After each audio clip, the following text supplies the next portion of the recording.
kan ho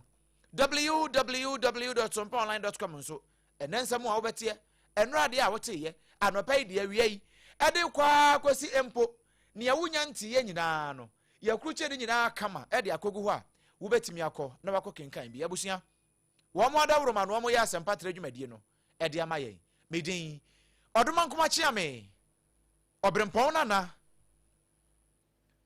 kwaku ampoma afei ten wasum frewobi no bi nso frewobi nkan chiro bi se Ghana nkomobre ena aso no se oba enkran ha worldly and widely known se udru nkroma circle nkrofo bi agye ho aboso a wo mo de ye o adwuma na adwuma na won de ye no enya adwuma Ghana ban ene Ghana mragitum enso wo mo ye Ghana fo bebre Ghana fo almost half of Ghanaians de obi anim say ubepie nkran sekre a eho de wo mo adwuma wo mo ye ho anu no afa udru la passa wo de kwa brand export ho sa no efri sa overhead na wo anim ho no a de kwa kosi Nyamecha junction eho nso wo ma age ho aboso me ma hotspot no afa kwan na atimi kura fa ho kosi Tabora free Tabora junction edi wura mu even Tabora ho no kura di wura mu a de ko ni nyina no edi fa ni boy de fa coast ho no san de be si back to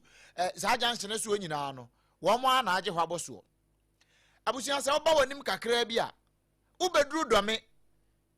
se sie dome asem na meken ansa kura na be wura dome krom no efri St John's junction ne so edi ba Ecobank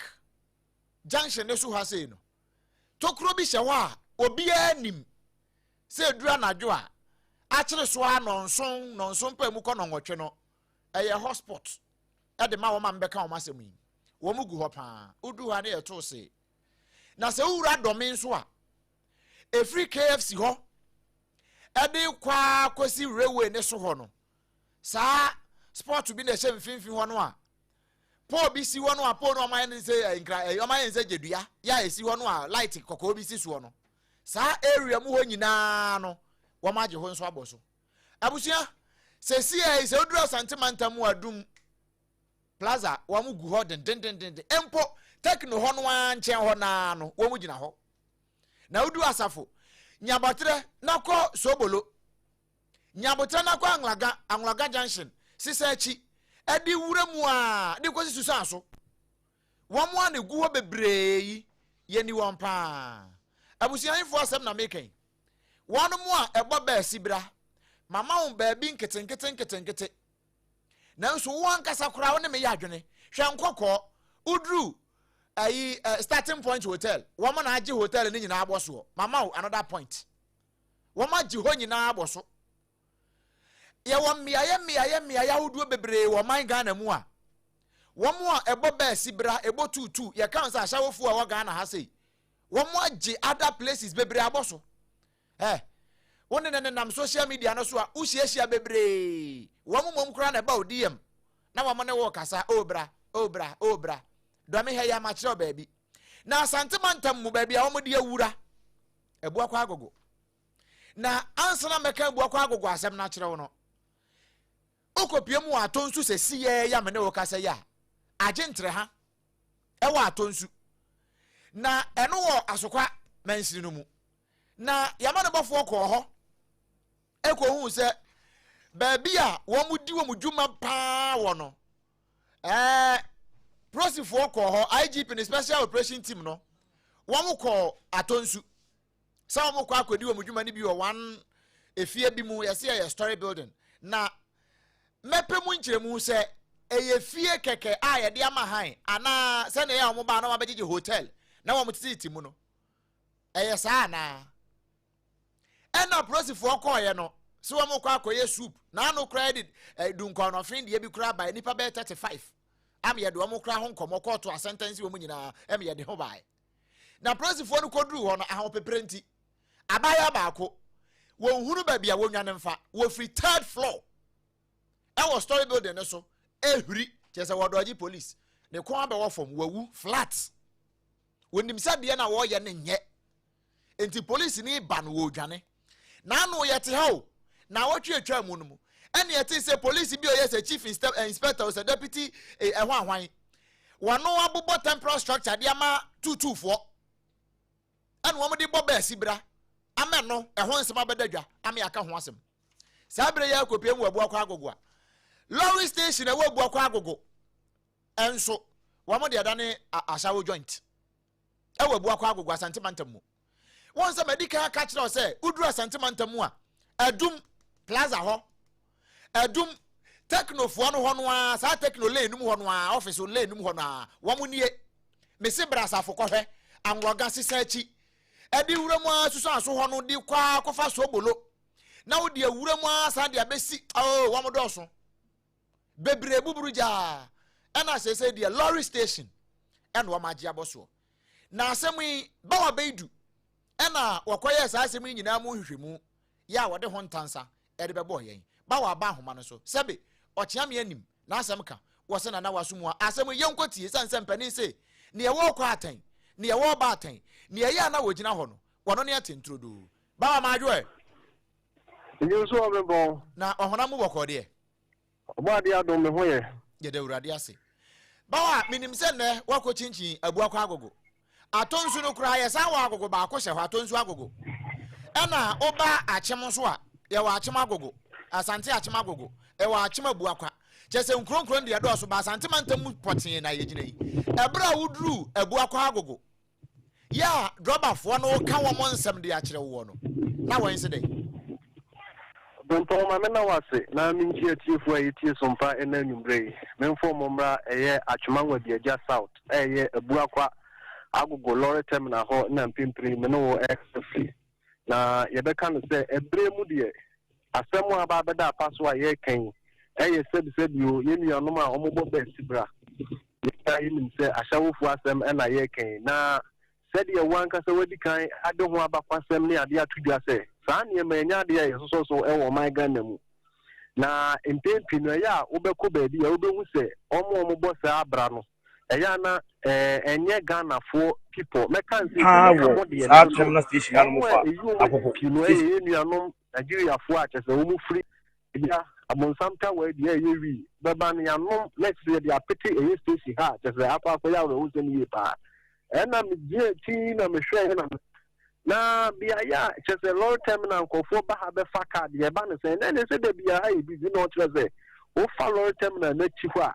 chese ugo se ya bobo got to bi ni ade se as a sport no nti ho na chese sa ba sibre ni ade ekoso no so se ewia ne ya bon no te se na no to yin ba ko chi mu se o hwa o mbeba no na chese edukura gina mu a chese ogbo ade ndika na chese enya de se omoma bagawa yakura wo na nsu ni nyina mu ne yebeka se enya ade a se mpanyifo hunu sa dwumadi a ekoso yi eno na ebre kakra ni IGP special operation team no e de ato mo nso se ekwan bia so no omo a omo boss ha bre ya enna mra kwan so wo mamu ha no o betu omo so sa inti no ebre mu so omunya tese bia IGP special operation team no mo ba pe no ma bo mu kuku no mu kakam no mu nyina de ahye na ezo mu dwane se ne waka no omu nim zo dwumadi omu de nya de se na ma kwan so do mu police ya no mo ho pocha cha inti nya de se yebetino mamu ha na tese saa ne me yatumi akoso ekoso de na nso ni nyina ba ba yekukom na abu akwa agogo lorry terminal wasem a make no na se kwa akoye se afun de timamu fonsuru na omo ye ne bedwam a tese kwa akoye ade bi a ha adwuni ye pa na obrempong meka se asai saa de no so ekoso no ye nyina ye nim se ba bi agato wo de timamu ni nam ho na se onka bi hwemu na so nyewu se aha wi boys e wo hape onam ho ano na koma de ni pram ebi na esiwo abu akwa lorry terminal ho a ye ka ho asem enne ya ye de esum ye tiefo se isi a major defo na mu nyina omo kamu se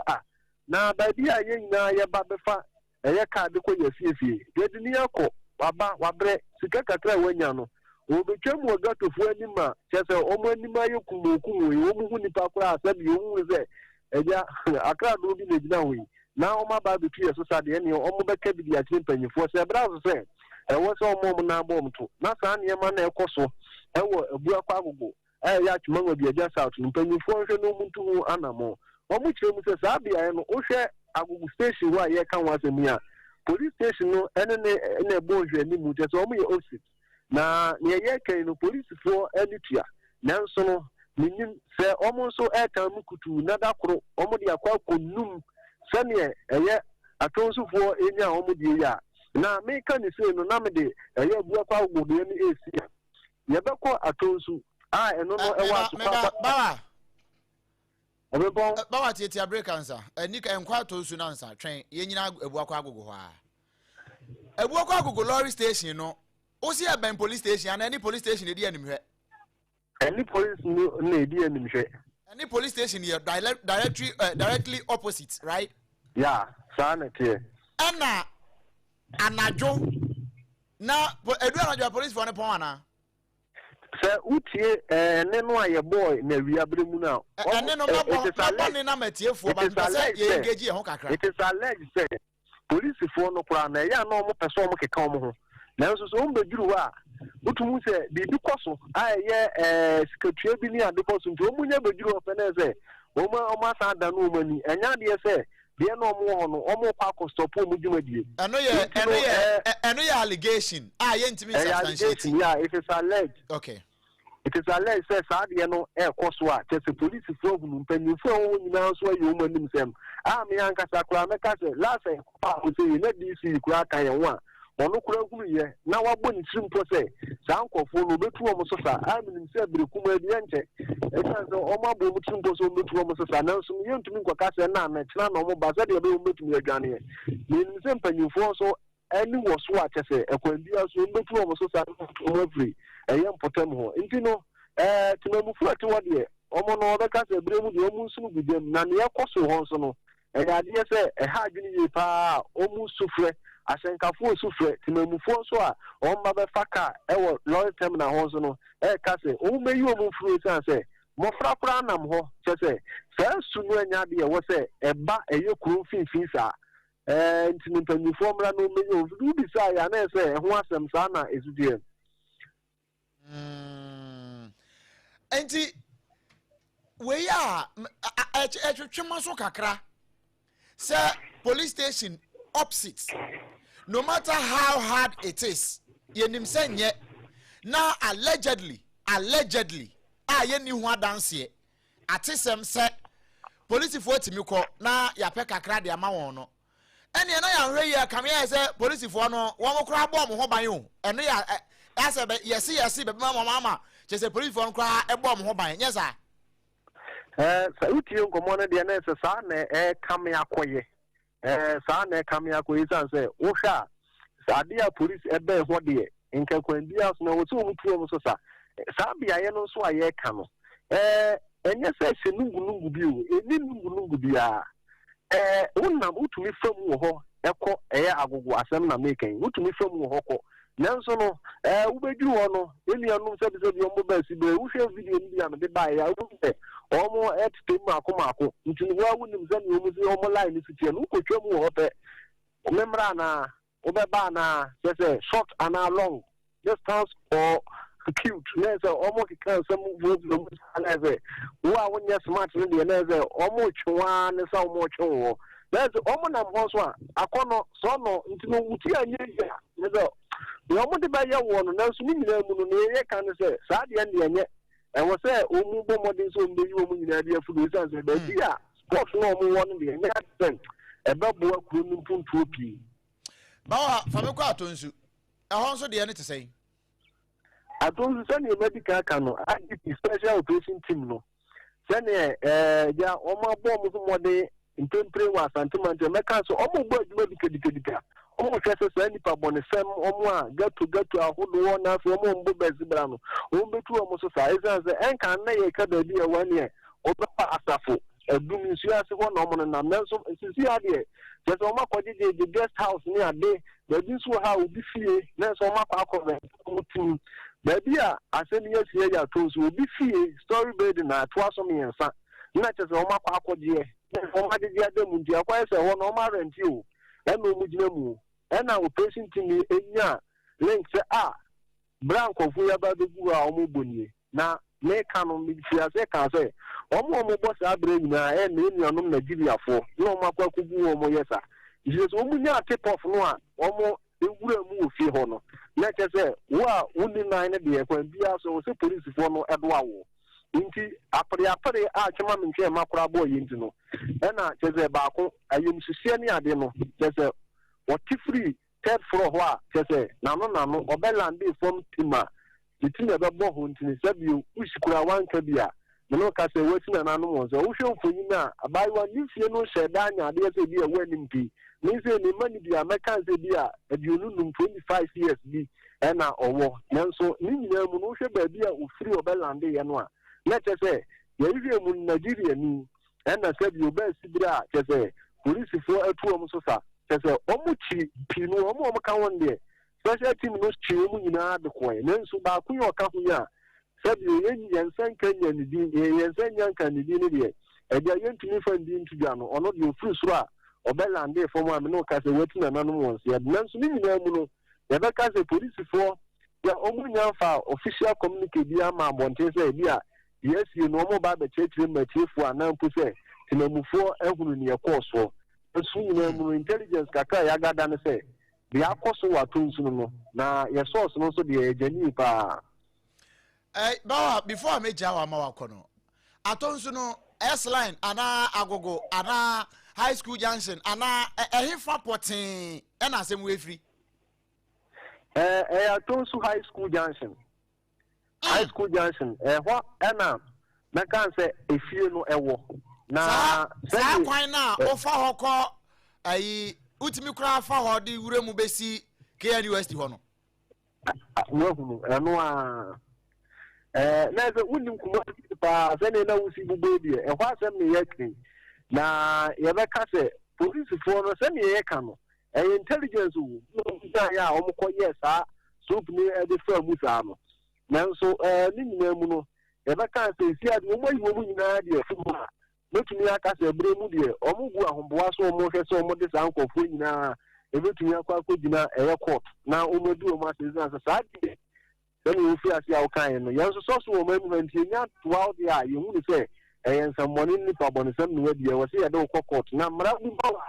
se ye de be ko okrum Nigeria ana se ye de be ko akotum no sinwe wi ni do hu chede nti wo mo ya to mo no de kan se ye do mu nyina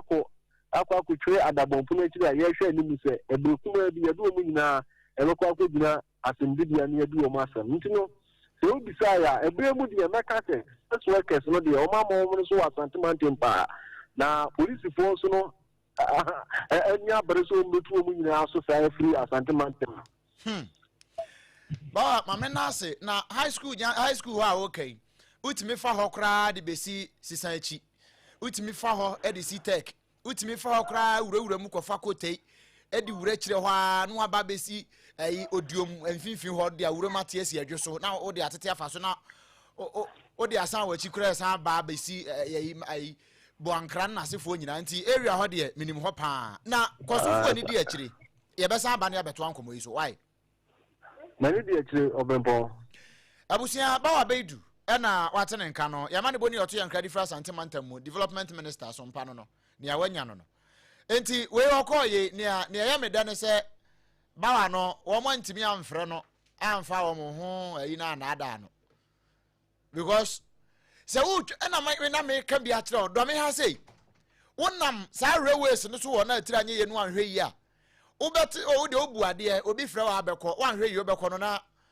ma ya yi bia na babia na meka anwloga sesa chi di kofa sobolo ho no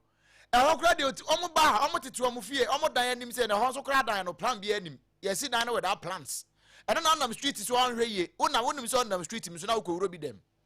wo mo age ho nyina afa a police fo nim nya nne ne wo mo behunu utira anye ye oduru ho a ono so betu ana obi frɛw wo tene dan na no se na wo frɛw aya bi a o si beso ni mu utira anye ye obekɔ no akapo atum no na obedi ano enti ne yakoso asantemantam mu ebi na bawa bedu abo ho amane ye de akire yen no ebu akwa agogo police station emhwe animu anim guasisem sei Ghana Police Service police station opposite a lorry station and a lorry terminal manfo eba ho bedidwa na ade be chia mo be kɔ no na condoms nkrofo ho nsuo ani wi a ya no mawie na egugu ho na police for te wo hwe and allegedly say police for no kra no etimi ko na ya mo bribe no in which form eno kra na ezi omuchirem in which form na yankwa homa no so na ene Yera Francis Awovi oye executive secretary at the Global Security for Africa Research and Good Governance yene no enkobo mira Awovi timi kan so mpa FM so ni ma ajo ni am ti on kan fa na me hu ye na also mo to say erade adom ye ho ye pa enim say aja closak for say mabobo no boko ye de erade ase na anwumere ya ba wakache a ye nkura ne bone sei tutu bra sex workers a age ye mpota maboso akona nimu a ma sei ba bia eduru ne say lorry terminal any police station here directly opposite amanfo nsuro mfere ed eho adane another spot for say dey sex work ewo ho we no aja mo na eba no global security ne sa nkomo say no a mo na ya munim mu ade pa we no enya threat emfa ma security system no minya idawa se me fa ko so na me ye de mi chia wo ankasa ani oduan fo ne etifo nyina meji so se de ekoso no security ma obi biara one the kase dansia asoma say bisa first me say then na etimi bisa first work ana tutu brabono then di ba when you say nema be break me di ba but first of all they kindly here or here and I say obia oni bia ye nanso e say also didi say onya tradition so e ba no sa nipa no onim sa morality a ebetinya ha say obetinya kosare no so now or how I make say ebetinya edia ba en say who say a basa first of all nkofo a ebeka say omuye trafficking and I say omuye criminal nyama to say etua and I say substances cocaine ni nyama omu tini use sankofo no because omu nim say already omu ye vulnerable omu sa nim say omu betinya ye nyama bia ye catch omu ye pokate ni wa ye mpini no sankofo no omu betinya je to say betinya fa sa substance no from one area akọ another area why dream call who say or no betinya side man why do you say need you say or a tutu ni keke down so behind that no or ye de or spy side no so a banasa as today we are talking about a lot of doses among the youth no so my betinya ma say yankasa betinya the threat am I and this has also say betinya ma so say yare especially sexual transmitted disease HIV can only other things no betinya are spreading them because MP no omuye sabe no ombetinya ka tro say omu protect omu ho de now so protection no enye 100% afi akoya ade na eye afati o eye condom na ko say etini pai efaya ebia sani pano o sai arena obetinya dima sa nipa omu ye sade no and most at times no it don't take ebe kan say omu environment no omu say omu at times no the brain omu slums say o kan say lorry park na bibiara ebia omu ko bibia omu betinya di two form e basa the environment itself is another threat to us so the betinya can and say it is a serious threat to the nation and what are the things that we can do betinya ma say sanya man betinya abrasia onuna nka ebeye ajia menu esede yefa But adia ba ko a ya ma ne bofo ne omanfo ne bi a ya ne omtwetwe nkoma no e de to ya nim ne say especially with me directly opposite the police station no allegedly police for it me call near bribe allegedly and we cannot substantiate that but these are allegations enti eno ma amanfo kra adwen say even if enya no kra say near omo kan say police for ne call near bribe ne ye no kra mpo a say saa asem no kra anya no kra. How is it possible, say, directly in front of a police station? Sadie we betimi akoso. Aso, your security system no police for no some way somehow ebinumu ya compromise wa mo ho. See ban police omo ma down for now so the same way omo so na omo so cause trouble bebre. Ma me ka tro o dem say yes here e be ka say ye fiase no. Tafati, my women and mothers and wives and daughters of Mufanchemi. They free, far, Obaso. I don't know if you are getting me. Matuas, the part can say, who say I simple say, angels of phobia, plus one was a woman as a son of boy. Now so most of Bino, and you miss your phone and that one sound called it, on which you. So what I want to say is say, the police for the brave, omu remember. You see, omu solo obi kodresi peshe or bisi and sana obet nyakio ebi onfo a ombe tie aza alu say omu chi omu. Now so the omu kan go omu asum de e ya se libre enye se omu di sika keke anas kan kwa na bribe omu. Baby, omu a ofe eni omu nyama ye no ebeti nyama se Bema Audina Hono, Obetinya Gogo, they say, oh, yeah, no, so, apart from Monia and Medino, that thing, I mean, the beauty or the womanship and hoodno, Obetinya after that alone can be set as a threat to the police himself. So, Onuna, so that's where the issue is. And then it's in the brain war, Oba Kra, Oko Medina. Uko if you go, Uko the brave, or more. Now, so over here, say police Nijina, almost Jina. Now, why is it that they are not able to enforce that? And yet, also a memono, Minyan kind of say, Obi a 2 year, Obey Yachino, and now with Yan. As a matter of fact, every lawyer for the moon Nimbrano. So that thing will be very, very difficult to control. To be very, very difficult to control. And especially. And on one back as a public order act, no, it's against it. And hazardous to our environment. Now, Adia Bakwa last week, where be my last question, now what to your phone for your last week, you know, not your can't see about to say, I cry, I can say, police officer Onimumra. I think so as a chief inspector was a baby, or no bobo slums. And what they are mass sex workers and one more day Juma. Say if we can go as low as this, a chief inspector of the police, everything me aye way dia. And there's all my ye. And yes, never be brave. As you are speaking, now you say now and you say me directly, the boss keke. The one say me now money other things no. And never be brave. She said, Tamai. Or mine, Nimia Brisse, your Putia Sadino. So, can you be alleged between who are no work of this car? Now, Sunny cannot near protect Niama gadget and Sessa Cohon, a village man, or more protect Sanyamano. So, a bassa, Sika, a Nibri will be brave.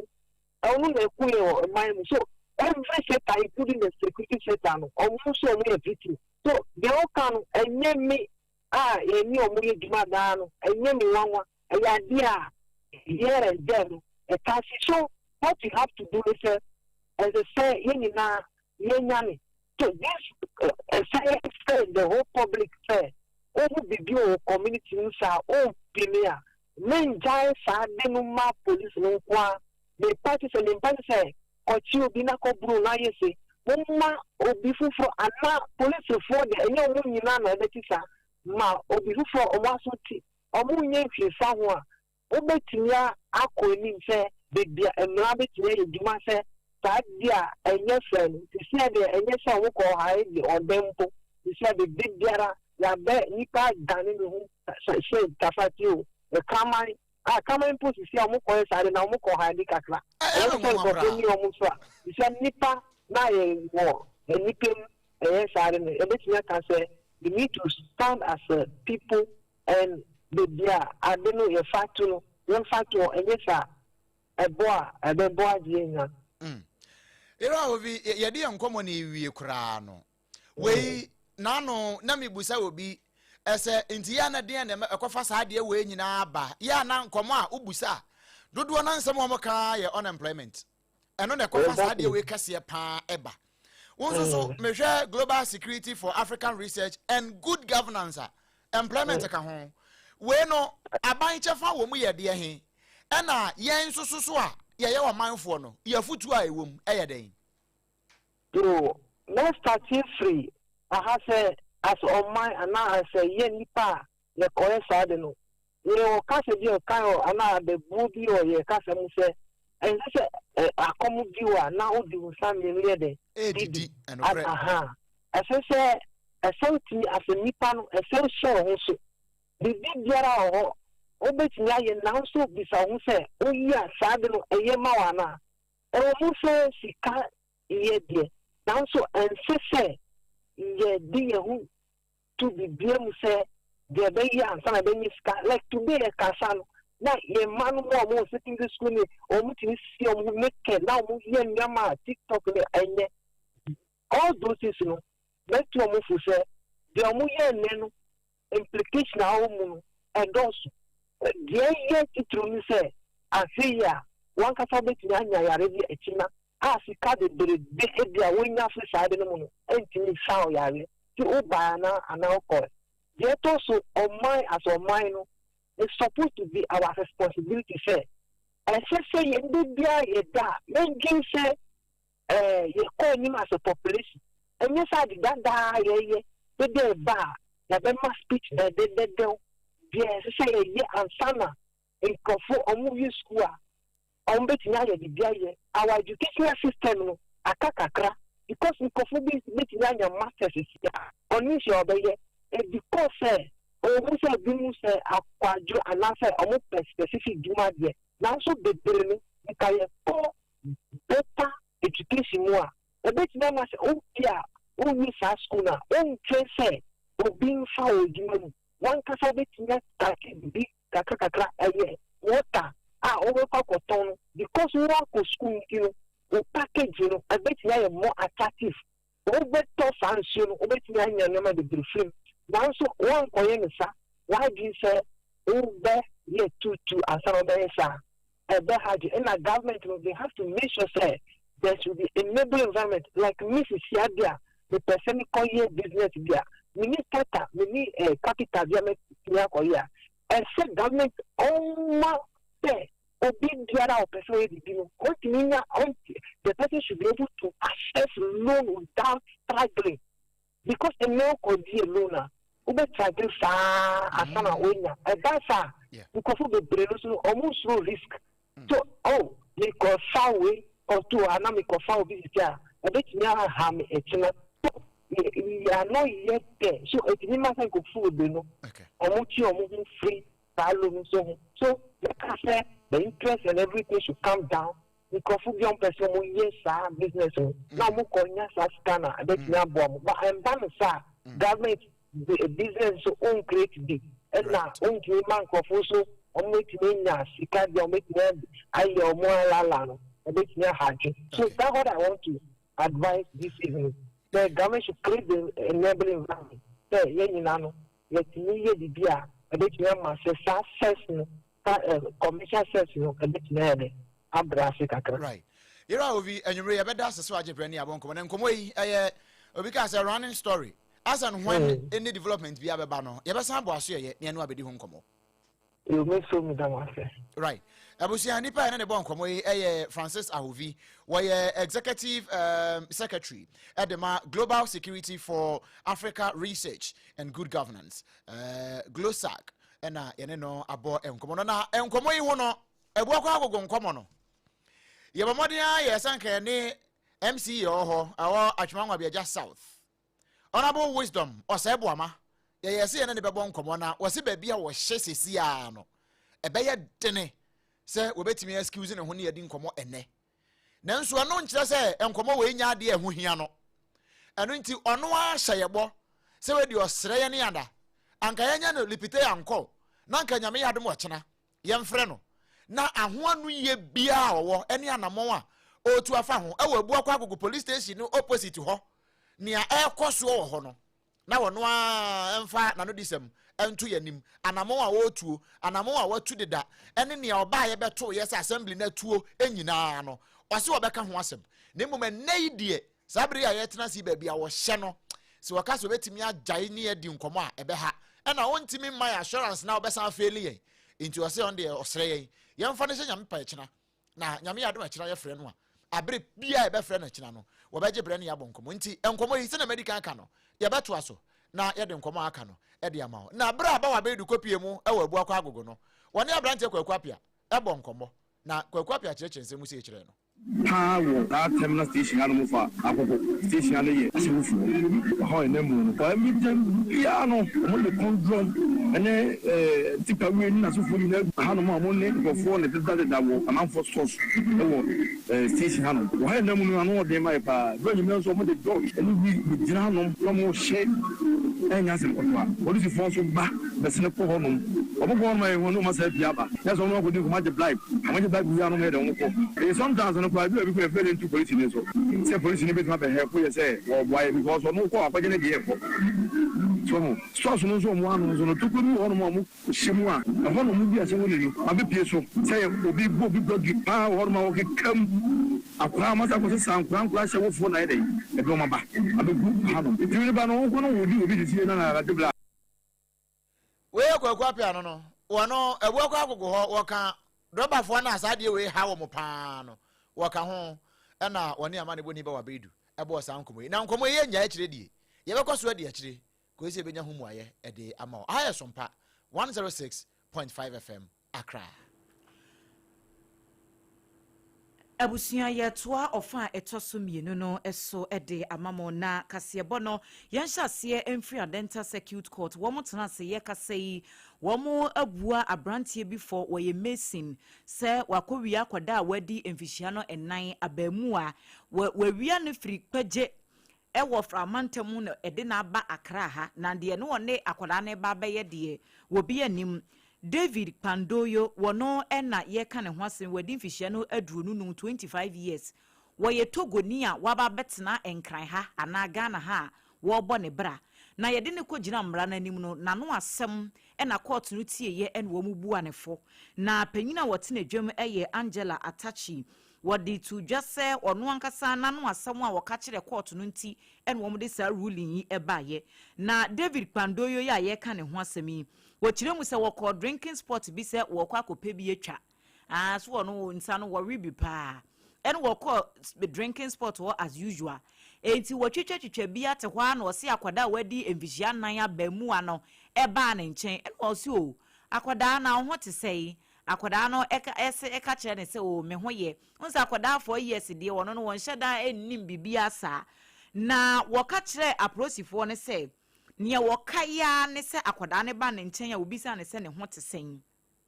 ne maame we he na sa akwada ne bu a yesu wamua won kai hwebiem en wo yes wo de akwada ne beku fie wo de akwada ne ko fie no eno an wo ka de akye ne ti ono nasem a wo kani asem no kora ntasum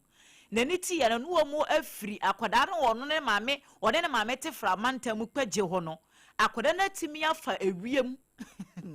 eni Messi na ba bedru enkran ha ya Messi ni kiremu se wono kura wonim kwan ye fa so akwada ne bedru enkran ha Assistant Commissioner of Police Patience Mario woni Chief Inspector Jacob Nyakon womo ena edi kwadubo no animum na wokiremu ese de woko reporte asem ne ma police fo no ye frɛ no Bismarck Gbago wono na dimfihia no aduo no mu 52 years wo ye painter ya woti New Legon enkran ha na wone Messi ya ye kana semi neti empotemo baako no wose nansem mu entem wo hu sede obi omene neti won kita akwada bia woni yere woni ba enti se mpofiri mu no mahu se akwada wadi mfihia nan wone nam ne nam abrante no ho de ne koba ne ade no na se emu ye nwanwa kakra ya akwada ne maame kora no free se wo ba akra ha no mu se na akwada ne maame ma hoda enti womo ekobo aprosifo amane se womo suspect se abrante no David Kwandoyo no waye bibia enya de papa na womo ko report asem ne ma bambofo no en womo request say okay so osi akwada ne ye obade ya fa akwada ne birth certificate bra fa ne weighing card bra eniema hodo bi e kire se wo David wo ya akwada ne papa fa bra David antimi am provide sa dance no en womo ye so okay ne wom be detain akwada ne kakra echien womo ehu se obi kura kology complain se ne ba yira wo framantem wo ma prosifo wo honso to nkra ne bi ba enkran hanom sei womo request se ababa wa na wo se akwada ne eye ne ba no won fa akwada ne nkrata birth certificate ne ma hodo bi e di eranse se wo ya akwada ne ma memra ampampa ma minute me de sa ne ma nyina akoye ma womo eba enkran ha no wobehu David no se papa we wonye me kunu o wonye me ba ne papa menim ne mfiri ba bia na me ba ne kora wa yera beye nafu ahenie ya hwehwe no ayehu no enti womo tutu David ano no na chese waje atum se wawi akoda no ene wodi ne firi kpeje ho ede ne bedru enkran ha de ne wodi ne ba beye de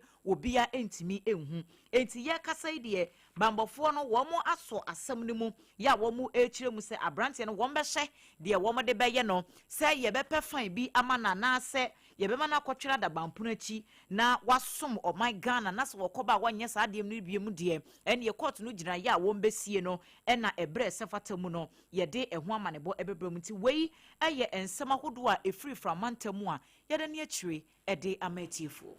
SOMPA kasie ofaye tosumi no hot bite de no ena ye tutu ne srani abasa ede mamo na busua fe ye nto ansam no so na ye mfa ye ni enkyeremu ewo asante mantemu menhia north mensimu ene yakwakowra na wode wani kyeremu ewo bokromu a empotamu bia eho brono no wato ne din se esikafo amantem asem bi esi ho na wo hwehwere konkroma asade wasi aka ewo enwomoma wo ha aduonu nso ne nsansa so miensa no wose enkwada wo hwe no wonom eya akatua ye furumu ade a Awurade ede kyeyen na wonom so esa ya japade ede ma okronkron ne Yehowa no nanso na etode bia wo bi enyinse boso menkuna bi wo krampa ebrosa Onyankopon asua na somdwem no ne de wakopa akwada no ede na twene baabi sa wompa akwada na semwese bi ena esi ewo bokrom esikafo amantempotem wo na bra yama ne bofo ya wotonkra ewo asante mantem de ma ye ba bedu wonne ni kwotwewisi ane hune santem edrum potem wo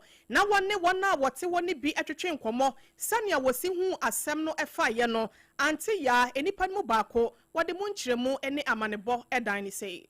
na meme tinyame asomda ye fie na me sorry anopa me pra chi ben fa se 4:30 ekodo se bread etwetwe Nigeria for man bi na me buta na bra adai na o so obewu ato me mpoma echi na wo twene se nkofo ne mti me pa cho me buta bra se na akra no na o se akra ne da fom ho di me friend tuma wo sister bi wo e fie ni mo won na de wie mu ntete na be man ga de now was about 5 minutes. Na brand my na me de akra no ja sister. Na me gente no no won se won hwe ma me no na me nkohwe bra no mra. Timi Jamie car me call me ko gina junction bi so. Dem hu se brand me ba na me se akra no won se akra ne da fom o de ntuma no akokata akra no to. Na me mpija no o se de bi. Dem se ne ye nko na me nkohwe. Me ne bra no ekowe ekohwe. Nyankopon nim no kroni. Ko ye no na akra ne da moje mu ta. Na fu mani dia so te se wa wo na ma trade no ne fuma ne nyina tua so na eda ho mogem na kaya nti mi bisa bra ne se ahoma ani blade e no se ane to ma me bi no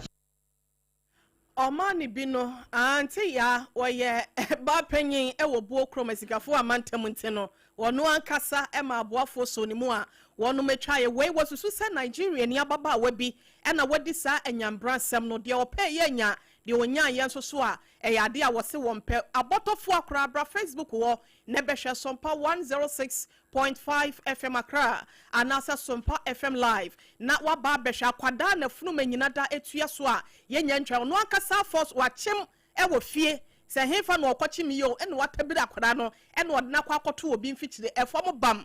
se we se no de ekoso ewo asante mantam bo kroma sikafo amantam potem ho ene yama ne boni ba bedu wato nkrai ede amaye ne ayede ebi nso achibo ede asomo yenko ensem foforo mu empianko yanim we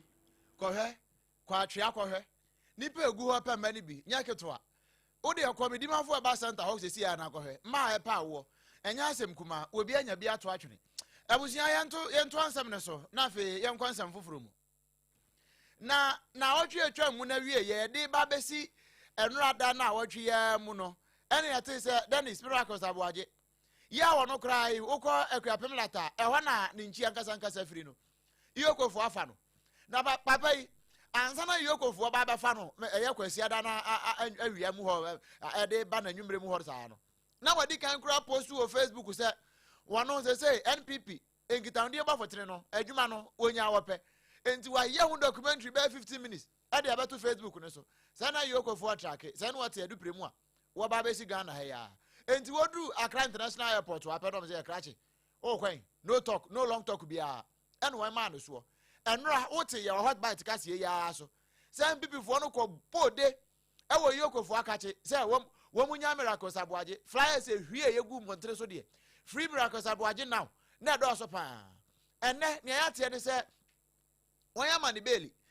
a om de ma no e 50 million Ghana cedis na wo mo se ne boni a wadie no ebra na wo ye executive secretary edema interministerial coordinating committee on decentralization IMCC no sika bi finance ase na sika finance ase no wo mo keka bomu e be se 55 million Ghana cedis tio 55 million Ghana cedis and the year of 50 million Ghana cedis at 23 so they will nipa me answer message and me no de omnya justified na fe bibia anya boko ama no kra na lawyer attach ya abaka sense munu kra kwa wano na eka wa attach ya na eka sense munu kwa na se 55 million asam ye eka ye 50 million bail na 2 de petri so ade anso no ade 55 ene ka so mfa sika ni na kra ma na kwe ye o ma bi bail ya 55 million no o di 50 million na 23 so na ngaka 5000 point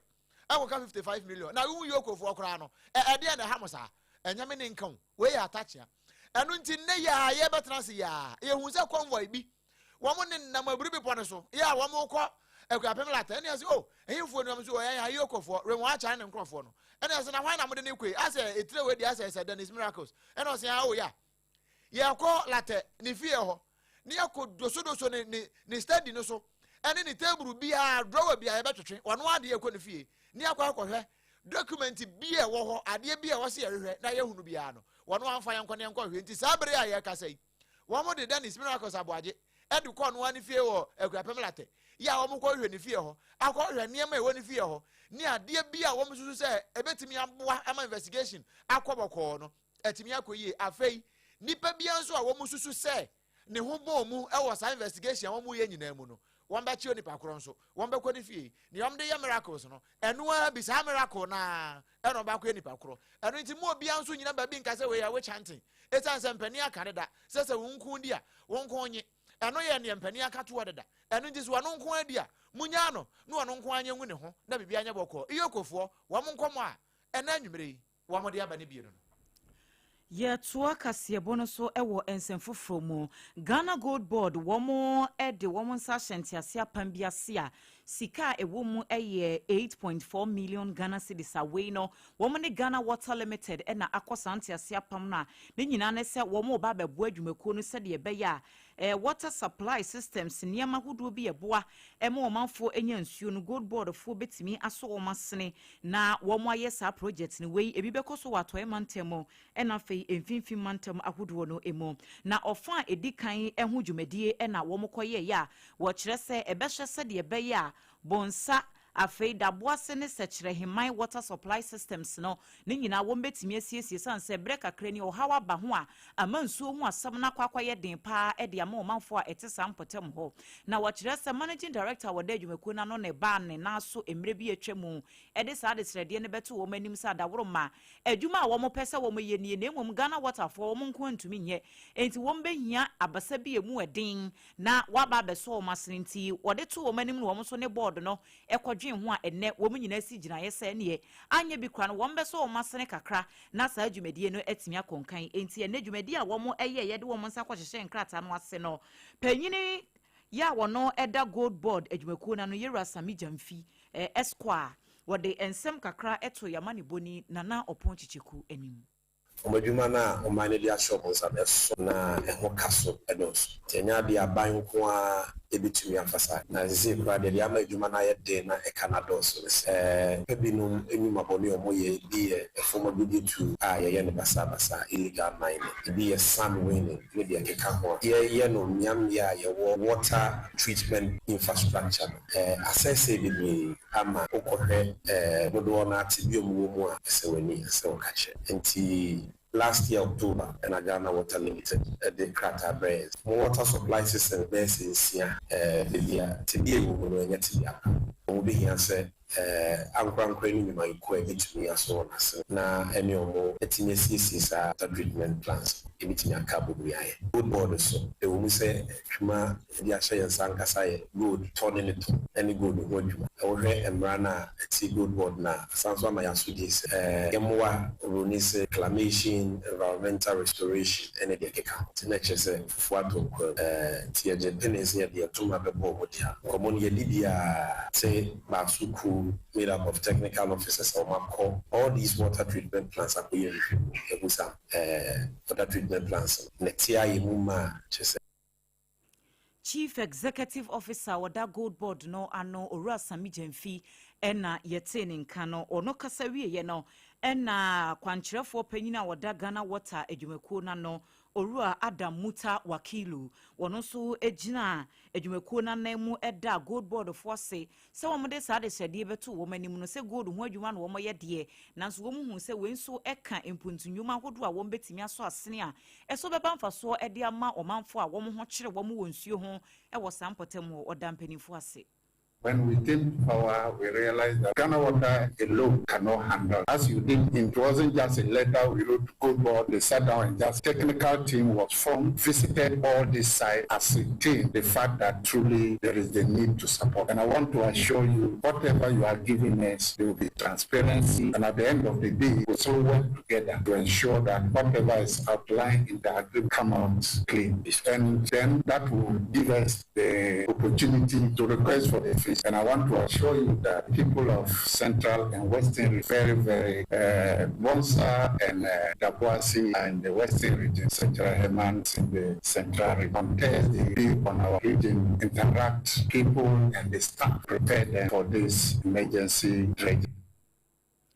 Adam Muta Wakilu wono ene ye managing director Emma Ghana Water Limited. Afe yemfa ye ninchire mu ewo mrahye bedwam achiame hene ya wono ewo right honorable Babin wono so na kache panyin yakasa awensem ede egu mrahye bedwafo na som se ewiaso wene panyin se de jawane ye de asoa na womfo nso do so ampempi na wasa wo hwe na wotimi eye ni nyina se na yese na efata na wachire se emrahye bedwamfo no won dwumadi atitiri pa ya wo munyina anim no eni se wotimi ehyemra ematemamfo eni wo bia etimi di so se na yese na efata ebie mo so no wase nyamra hye no nkoada wonum sa wo asodie bi duty bi ye wase wonum etimi hwe se emra na wonum ehye no adehye ya wo mu ehye amaye no ye betimi edi so pepepe sa na waka nsemi akire se mpempi na no wodi wani bekire mu ewo aban enwumakuo ahodo mu afei aban ene empanyimfo ahodo ya wapa wonum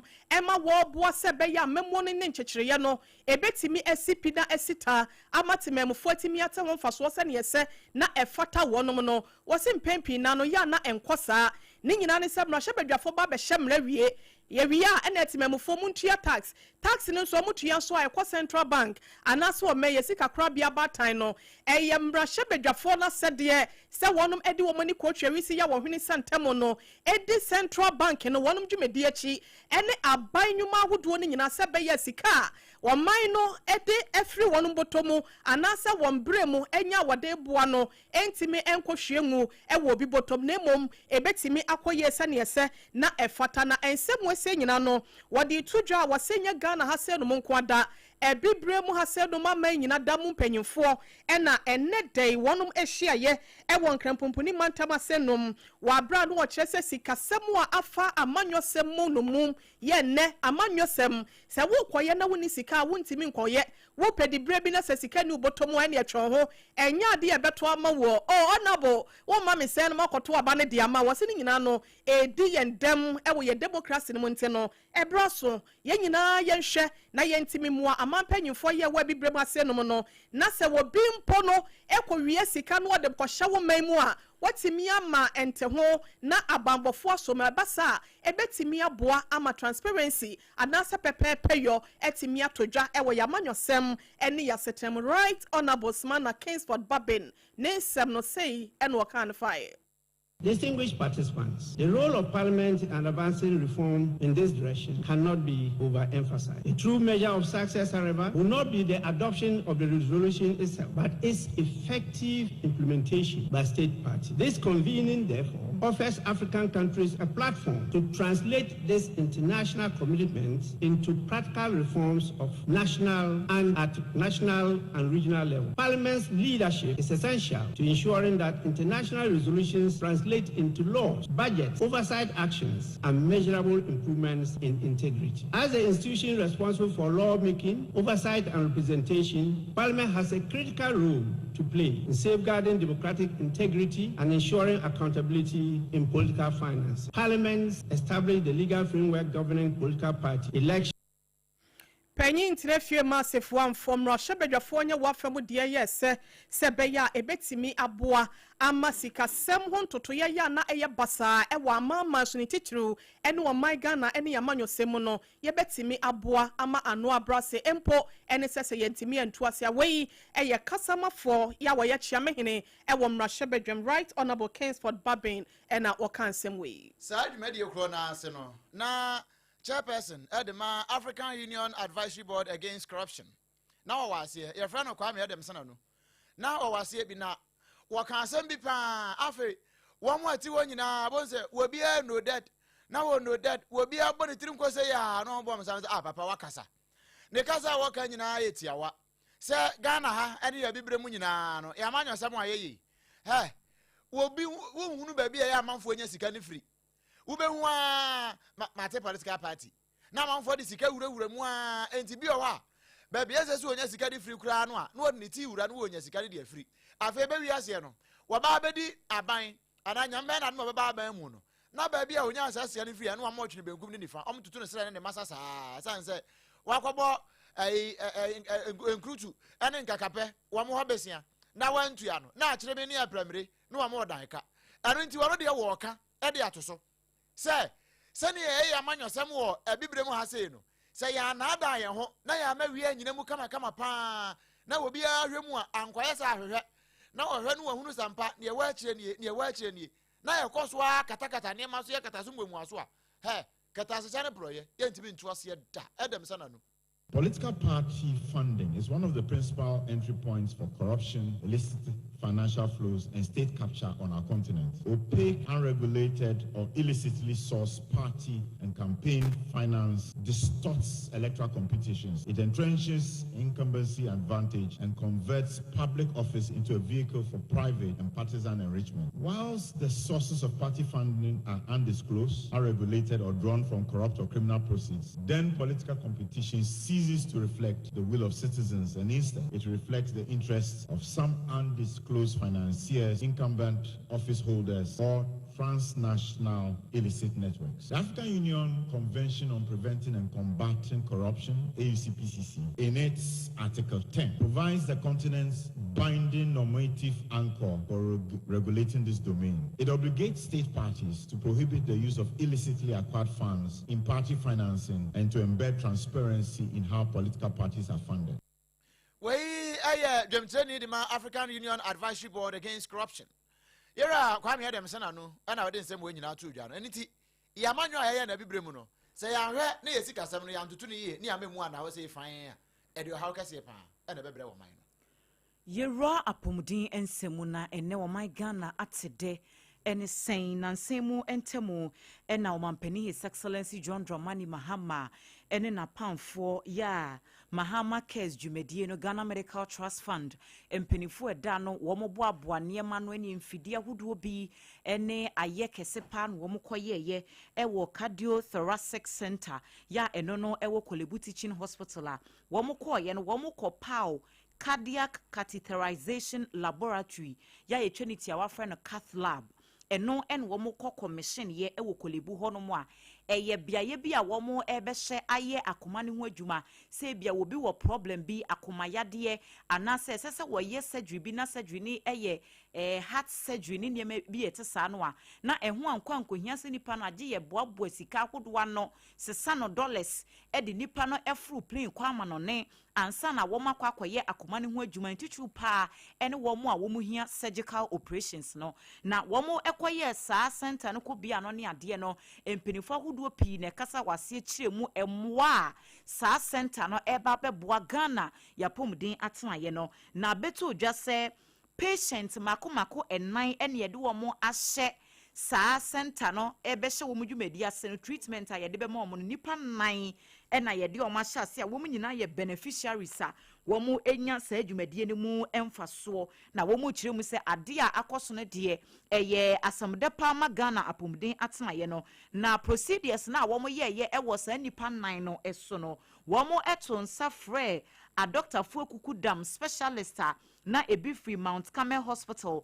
ya eno no ewo Ohio United States of America eho ena yede womu efree baye ena womo ebeye saa procedure no edema patients makomako enan no na mpanifo eda facility na no womo adasi ye papa ni titru eni o mampani His Excellency John Dramani Mahama ena fe Ghana Medical Trust Fund se womatimi enya tema ope ahofoma ne akukudura womo edi ayen hyehyɛ bia etesei na saa nipa nan ya womatimi anya dwumadie mu mfaso yi enso ho no mo ayekɔ anim no womo hyepa se nipa dodo no aso ebetimi anya mu mfaso nti bra Facebook na bɛhyɛ nkomo ya yedi enkrofo yede omo ekɔ center ho nipa nan a yede omo kɔye o wuwura ho no aya sabia de but ye bɛka se ho de eye kama papa nye ize utimu se ultra modern medical equipment emfidia eye nemafo mfidia etumi esa yade tutututu niema ahodo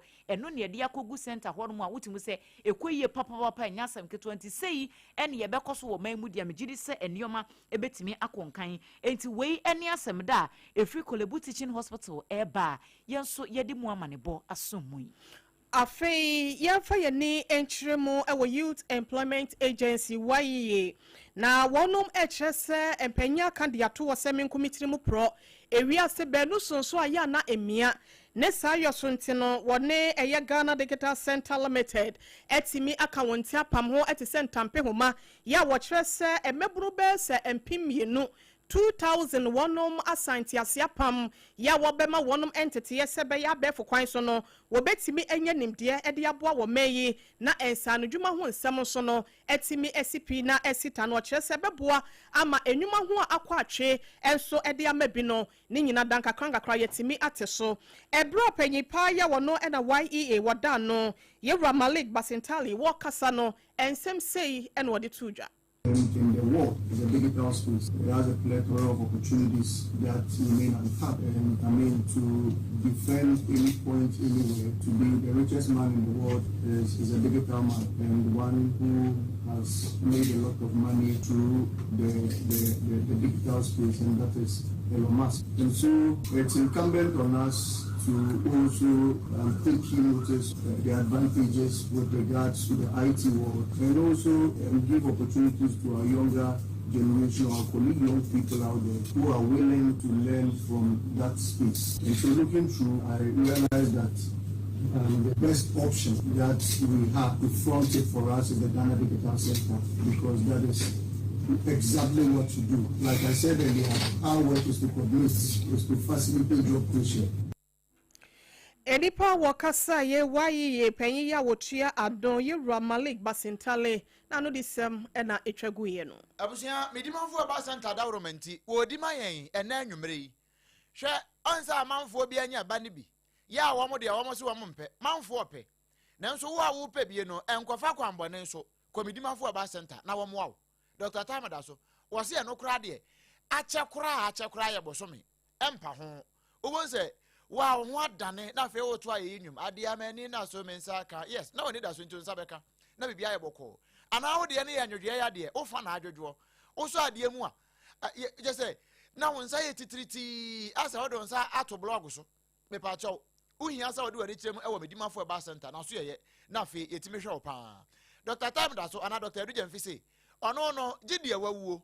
ana se ne yɛde na hye su kwatwa da ka mu ana nipa bi a ono de baby a wogina no wono yade a wontimi nsa yɛ sɛ bigimie ano nko a ne yade a wontimi nsa yade bi a woni padua num no wodi na ka kye a wobɛhwɛ na wayi afiri hɔ kama e de ama ahantan se wonsa na ɛno ɛna wɔde ato so yi sɛ bia na wo pɛda kyira kwan a wo wabu akwa agogo ɛno ɛyɛ asantemantam hɔ a baby a na nkrofo yɛ agye hɔ abɔ so yi na mu mondo ne aban sukuu no hɔ no ɛna di animhwɛ ɛna afɛ wo bankran ha nso a poku asɛm ayera uduru hɔ a yade na yira simple koraa na ho atimi atɔ ebia na unya ya nka ne doctor bonkomo na ebia obuku time abese ode ba na wo hwe o kama gine numbers no 0244 774 282 0244 774 282 and 0500 727215 0500 727215 midimafo aba center udimafo ewa he ya wo wo ton dokono fo aso fa misimape sei na dokono business na tie Jise ukochini kwa pebro na ode be fie bedon na nsa ne nan san de akonika no akwa yam wabefoto kama de asi ho watwen ama ade achi bi kura na nsa ansa na ade akadokono no nti da bia na pressure da wo so mesrawo dokono ne kan kura mpo no uja na utira anye ye pe won se dokono na ato aba ebro no ne awo yam kura no ebro no timi bofa so na ebi dedam ebi ho abaka se ye de be capital letters da bi o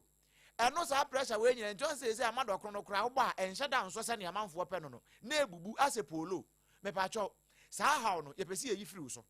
esan se obete sam penten kwa we nyina bewie na obesan kra nso ede dokro ya kosi ho na amanfo beba no meka sa dokro no kra wanfoto ne ye wan ye ase ahye aye something which is the enchine kra atwamu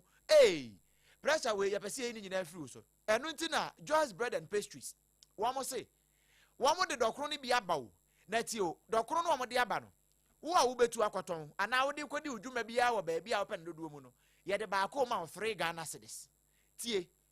3 cedis no utri ye yi a ba bia wo se ja highly populated area nkrofo tai di dokro pa utimi kra de 10 cedis wo beto mama wo secret pa o dokro ye de ma 3 cedis no se oto on 5 oto on 7 oto on 10 ni obeto bia won kasa sanse nipa wasi wodi docrodicious association fo no wo mo chairman ebedi Joshua Kenke wano wasi wotimi di dokno boss no anka anya hwe wo bie nani a wasi wo wedi ne kom ne nekro betimi adi 5 wodi Joshua Kenke 1.5 pe wamen wantimi ani biu saa bre no kran so no woni di ye sanse mu odu eye kama ene ye di yellow corn ya vitamins wom no ene ye sande aye nti wodi ba kwa baji mienu eno no ekoye pa ena se wo fe na pesa o she business na se te say apam sei apam just kenka 1st August ya launch here Watermelon Street isu we ye yemfa makonka ho sheto nkruma binsi ene wele enam kra nchenam no sadin ya pesa de ka ho bia yemfa nka ho a ye de nyina beka ho kama e de abrɛw ba bia wo nti no aso asi uteburu na wo jeton just what kenki ye wo domi ha ya o commercial bank na chiri ho pe ene ebutuo eno nti bra na bagibi na fa koton wadwumadi awudi nyina no bra na bagibi na fa koye na nkoyie pa te wo kaso te wo bre so 0256 068 832 0256 068 832 eno ne numbers no a wo betimi afre se bia wo ntimi ma yemfa mra wo ba bia wo bia no so no ye be deliver na kama e de ama wo just what kenki ekoyie pa wo ma dawroma eno wo ma so yasene a anwumre yi ye be nsem no e de ma wo ye da ne ye ho aba na ye ba Israel for asan aka won ho bio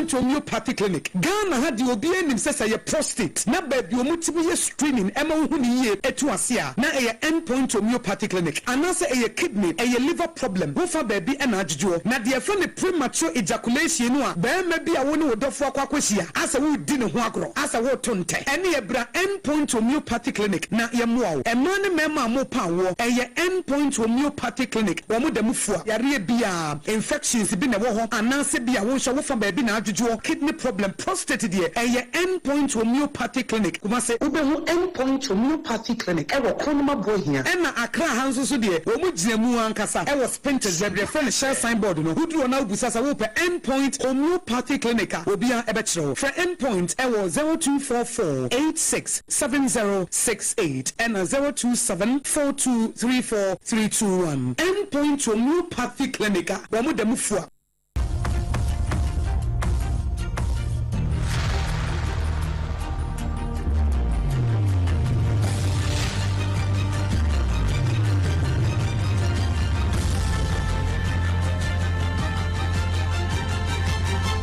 SOMPA TV Emma Aketiapa. Enokre Emma Aketiapa. Eden sam no kwa kopiem wa amanone. Na amanone nsem no Israel fo aka won ho Gaza. Gaza na tifin brem ho no a. Wo ma san ko jeja etopa ye ni bi de agu ho. Na onza Palestinian fo no, wo ni Israel fo no ntokwa no. Na akwet se bola suja. Eye no fin ansan kura na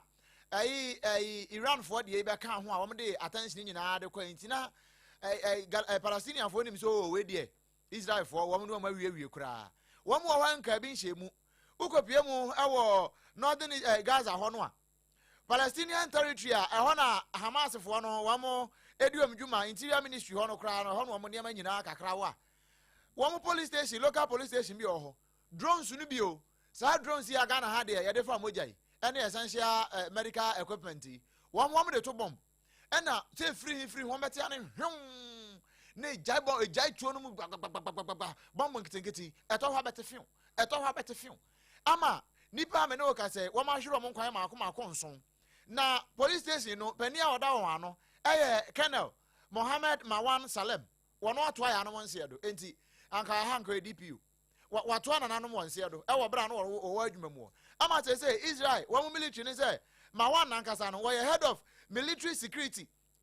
ewo Hamas Central Jabalia ho baby a wo ko tutu no mo pere den ne ho ahi pa no wo mu hia no enti bra wo mu so office no me se papa ye be kire ne pa no me ye fast na wo mo akwayi ni ntam firi ho kura wo mo amu ni bie no Abdul Malik Al Jabin o na afi Gassan Al Dakas na Yaman Abu Obeida wo mu nyina no wo me ye prosifo a wo mu nyina awuwo ewo bra Israel fo ekọ Hamas Gaza wo mo akwakoyo mo nyado ewo ho a wo mo no mo ni ndam ho so wo mo nim se Israel fo ne ba wo mo di drone kete akwakoku mi nipa nso ewo ho a akoya awro ho se mo esu na ye gina na anwumre yi ensam no ye de besom wo no ye de ne nyina asie medimafo ba center na so ya sene ebra just what kenke ebo ne chidom ewo nkran 106.5 nkran ha se no 93.1 santimanta mo fae Adamfopa radio ebutu Paris France abrochima mu ne womu nyina ni aso say gon but womu tie kase no sompa de no ansa na womu akọ stadium womu nyina afa kase no sompa 101.1 watakwa 103.3 watakwa de 106.1 eno watachiman 98.9 wosunya 90.7 kranza ena afa 101.3 enso ewo doma FM 100.7 fa kase kana shia band radio so jeye ena Kingdom 106.1 woman kase so fa Facebook no sompa Accra 106.5 live and afi SOMPA 106.5 FM Accra. YouTube no SOMPA FM live. www.sompaonline.com so ense me ya kruche ni aka nyina de akogu ho a ubetimi akọ na akwa kenkan bie. Abusia ene a oti wakasie mu no me. Odoma nkoma chia me. OBREMPONG-NANA. Kwaku ampuma. Meni anu. ADWOA ASARE enafe. OHENEYERE mame ekuya YEBOAA esia mabronya yadamu ase ama monitor kudonto yesore de senia awokansie mo ensemesitie ewo World Cup no commentary no France and Spain and a wonom ede boani nti yesore nkonwa so na sports crew no ateki over sema ya commentary no obetimi ede ama.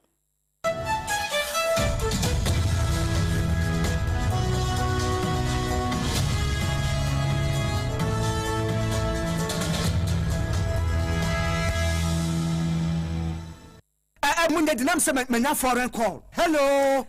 papa, what